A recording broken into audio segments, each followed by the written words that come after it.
Sila ba yun? Sila ba yun? Asan na ba ako? Isang taong hinahanap para mabuo ang plano na wala na sa sarili at naiwan ng anino. Teka muna sandali, huwag ka munang matutuwa. Kataway na kahinto, ang isip ay nagagala. Iniisip niyang mabuti ang kanyang mapapala. Malayo ang pinuntahan sa kanyang paggagala. Na noon ay kasabay ng alimuyak ang pag-ikot. Kulitan at tawanan pagkatapos mong humigo. Nalaso ng tuluyan at ang utak mo nasako. Pwede ba akong puntahan? Pwede ba akong balikan? Mali ang itinuro ng aking tinanungan. Ako ay naglakbay, iba na pala tong daan. Hindi ko kabisado, di ko din matandaan. Sino ba ang mga taong dati kong kasamahan? Ang ibig kong sabihin, lagi lang natandaan. Nag-iba man ang ngayon, solid ang nakaraan. Asan ka na ba?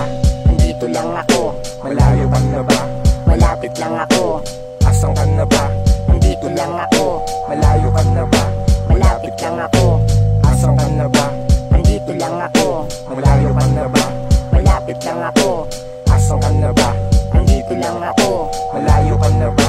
Malapit lang ako. Kinalaban ko ang takot sa gitna ng pagkamulat. Dahilan ng pagkatuto, bakit ko ba hinahatak? Siya ang dati kong gabay na sa'kin ay nagpapahawak. Dahilan ng pagbabago at ang isip na palawak. Kahakbang napapasok sa pintong walang labasan. Buti may isang lalaki na bigla na lang humarang. Binaliktad ang hakbang papasok sa palabas. Ako ang bida dito at kasama ang taas. Di porket masama, alagad ni Satanas. Hindi ka matututo kung hindi mo daw danas. Abuso ang halimaw, sila daw ang mataas. Kung walang naging gabay, di hindi ka malakas. Ang ibig kong sabihin ay hindi ko malabas. Kung pumasok pala ay hindi na ako nakalabas. Kung pumasok ka pala, hindi ka na nakalabas. Kung pumasok ka pala, hindi ka na nakalabas.